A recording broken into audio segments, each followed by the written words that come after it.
Mga idol, magandang araw. Kamusta kayo dyan?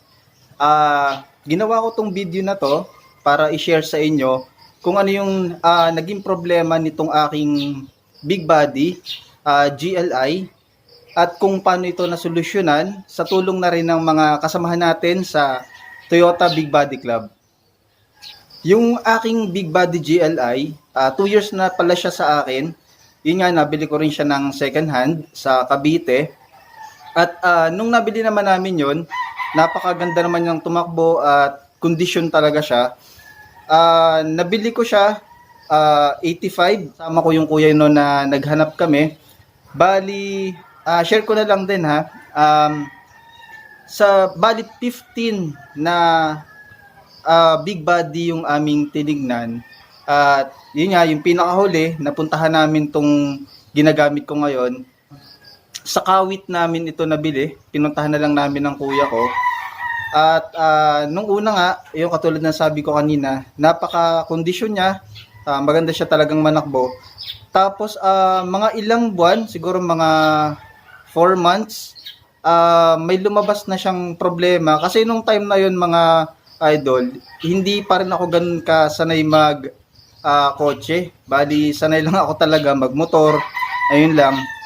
Tapos nagkapamilya nga, kaya kailangan ng bumili ng kotse. Hindi ko siya gaanong nagagamit. Lalo pa nga, iniwan ko siya dito sa probinsya, sa Batangas. Then nagwo-work naman ako sa Pasig. Kaya bihira ko lang talaga siya magamit. Pag muuwi lang ako ng Sabado, tsaka Linggo, yun lang, doon lang ako nakakapag-kotse.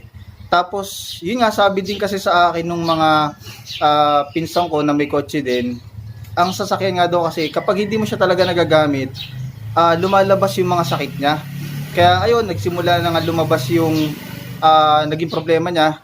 At yun ay yung cold start niya, hindi na siya gumagana. Bali, naging hard starting siya. Mga 5 beses bago siya talaga tuluyang umandar.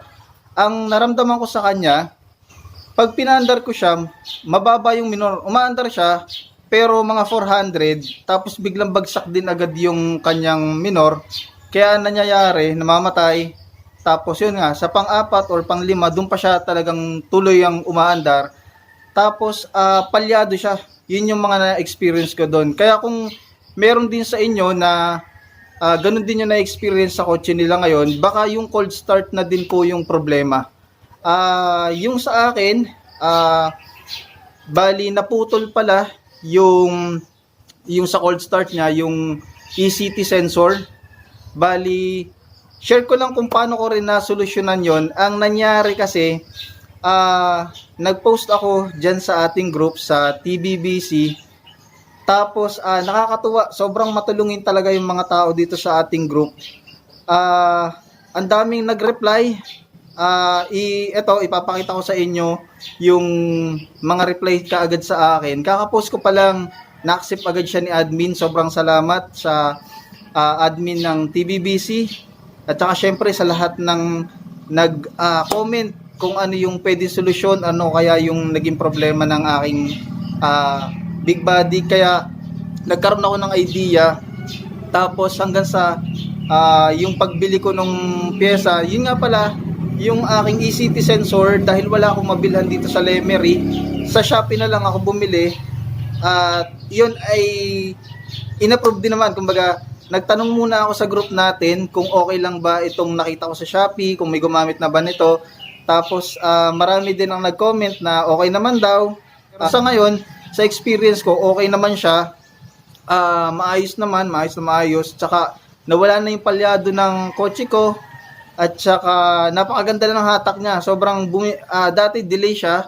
So, ngayon, pag inapakan mo siya, talagang ramdam mo na yung power. Okay, mga idol, pakita ko sa inyo kung alin yung ECT sensor. Baka kasi meron pa rin dyan sa atin na hindi nakakaalam kung alin yun.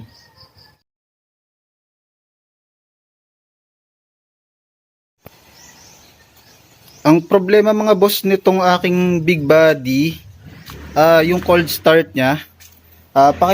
Pakita ko sa inyo mga boss yung problema nitong big body ko. Bale, nakaka 3 to 5 akong start bago siya tumuloy-tuloy. bumabagsak kasi yung minor, parang ang baba niya. Pumapatak lang siya ng 400, sabay bagsak yung minor, kaya namamatay. Ito pakita ko sa inyo mga boss ha.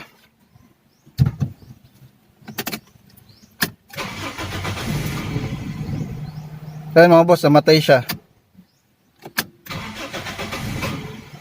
Oh, patay ulit. Ayan, baba ng minor, bumabagsak. Isa pa.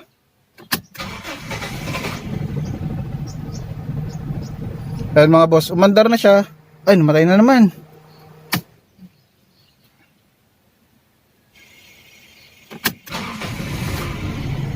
Ayan, bagsak na naman. Ayan boss, yun yung problema nitong big body ko ngayon. Sira yung cold start. Dati hindi naman siya ganito. Matino naman to eh. Gumagana naman yung cold start nito. May napansin lang ako dito mga boss sa may makina niya. Parang nakahugot ata tong ano.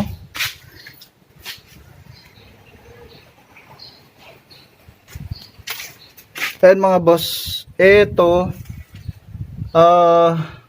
yung problema, parang naputol siya dito.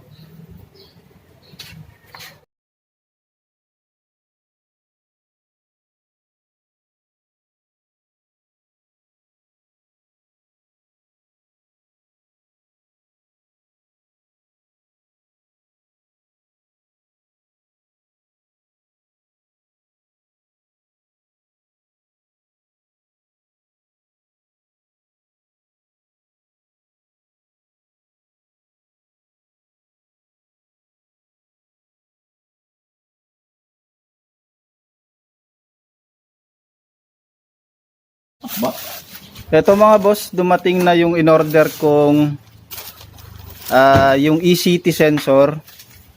Ito, bali yung price niya 180, pero yung shipping fees 65, kaya naging siyang 240. Pero hindi ko na-expect na ganun siya kabilis. In-order ko siya siguro mga 2 days lang nandito na.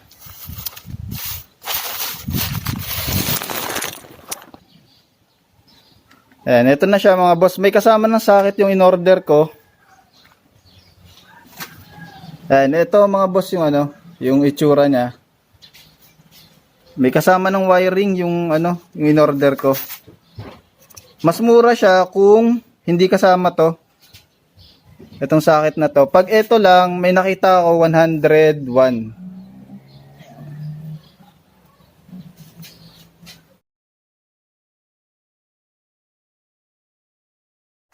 Well, una, gagawin natin, tatanggalin muna natin tong air filter. Ang reason, pwede naman kasi hindi tanggalin. Kaya natin tatanggalin yung air filter para may access tayo, no? Mas madaling gumawa doon. As much as possible, pagka magagawa kasi, 2 things.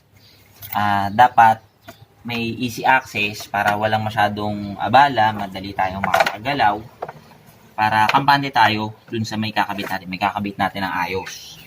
Kung yung mga nakasagabal naman is tulad ng distributor, yung mga sensor dyan na medyo sensitive, gawa na lang ng paraan as much as possible na huwag kalasin. Okay? So yung situation natin dito kay pinsan, pwede na siguro to, no?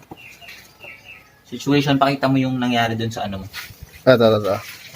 Nangyari sa kanya is naputol yung dulo, no? Ito originally yung itsura niya. Yan. So, yung nangyari sa kanya is naputol yung ibang part. Naiwan dun sa socket. Ito yung socket niya. Saan yung socket niya? Ito, ayan naiwan. Siguro, yung dating may-ari, nung pagbunot, natanggal, kalumaan. So, para matanggal natin yun, we're going to use ito. Yung dalawang to, pwede ito. Kami tayo ng 19s na pwedeng open, pwede rin namang socket. Well, kasi yung socket, dahil putol yun, papasok siya. Yan. Dali siyang pumasok. Teka lang. tanggalin ko rin muna to. Para hindi sabitan. Para mas madali yung paggawa natin. Okay.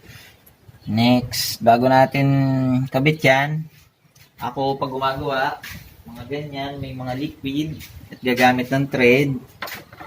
Lalagyan ko siya ng Teflon.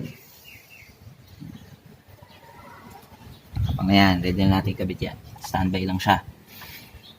Then, tanggalin na natin using our socket, 19s. Para mas madali. Yan.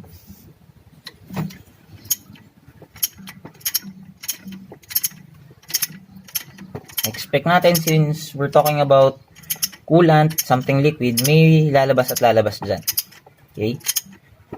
Papakiramdaman din natin yung pagtatanggal. Baka kasi habang tulad niya, humihigpit siya. Baka ma-lost thread naman. So, dahan-dahan, pakiramdaman natin. So, ngayon, natanggal na natin. Yan. So, makikita nyo, tumutulo siya. Although, mahina yung flow niya. No? Ito yung natanggal natin. Tapos, ito yung ikakabit natin yun. Now, most of the time, kung wala tayong sample, bago natin ikabit, pag bibili, try to compare. Yung tulad nito, makikita nyo, yung isa, mahaba yung thread. Ito, yung kakabit natin. Yung tinanggal natin is, maigsi yung thread niya. No? Yan, napapansin niyo naman siguro. Tapos, yung pinaka sensor niya, etong part na to. Okay, check din natin yung haba. Baka kasi masyado maigsi, hindi umaabot. Okay, so, kabit natin.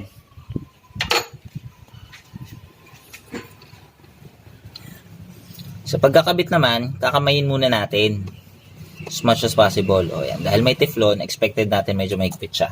Yung natin is open wrench na 19s.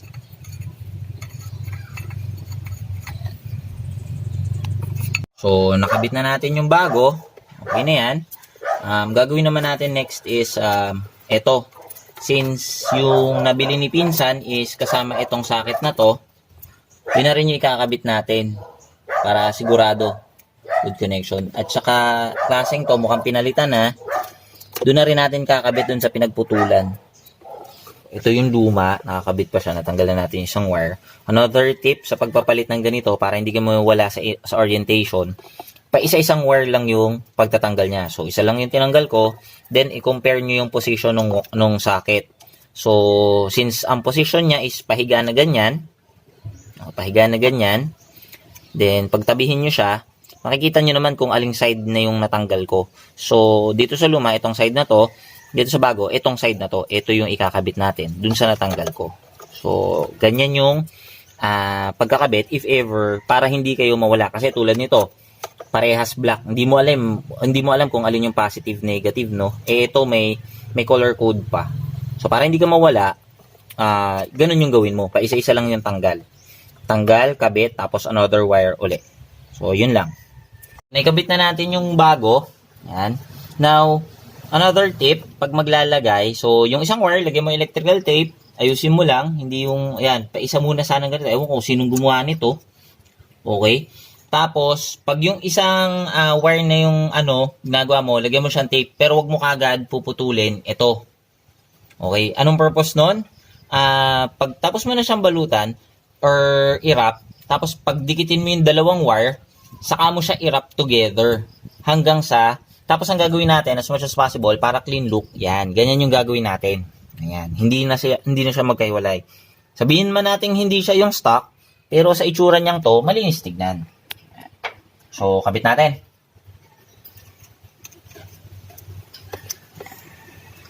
And one more thing, dahil dito tayo gumawa sa pagbabalik, lagi natin inspect yung paligid. Kasi most probably, lalo na pag ako gumagawa, gusto ko may easy access. Lahat ng paligid niyan, malamang may ginalaw ako. Like for example, ito. Yan, para hindi natin malimutan. Balik natin yan. Oops, okay na yung click na yun. And then, the rest, babalik na rin natin tong air filter. So far, yun lang naman yung ginalaw natin. Okay. So, yun, mga paps, naibalik na natin yung ating ginalaw. Ito, yung natanggal natin, yung luma, no? Ito na. So, yun na yung bago. Kinabit na natin yan. Tsaka ito. Yan. Ito, ginalaw natin para easy access tayo. Or, kasi pag tinamaan yan, delikado. Tapos, binalik ko na rin yung air filter. Okay na yan. So far, okay naman siya. Walang leak. Mga idol, eto na siya ngayon. Eto na nung nakabit na namin. And eto yung ECT sensor. Ayan. Working naman siya, napakaganda na niya. Napakaganda niya ng humatak ngayon, hindi na siya palyado. And kaya yung mga kasamahan natin diyan sa group, tapos nararamdaman din yung problema ng big body ko noon, palyado, hard starting. I-check nyo rin mga idol kasi nung nakita ko to, putol pala yan, naputol siya dito banda. Ayan. I-check nyo rin kasi baka parehas tayo ng problema, baka naputulan lang din kayo ng ECT sensor. Kaya palyado kayo or hard starting din yung sa inyo. Pakita ko naman sa inyo ngayon kung ano na yung minor niya, kung gaano na siya kaganda tumakbo.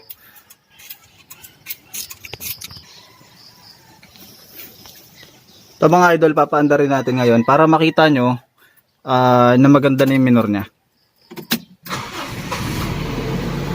Ayan, gumagana na yung cold start niya mga idol. Bali, 1,100 siguro yan. Then kapag nagno-normal temperature na, ayun, bumababa na siya ulit sa 800, minsan 900, ayun. Ganyan na siya kaganda ngayon. Try natin apakan yung gas. Ayan.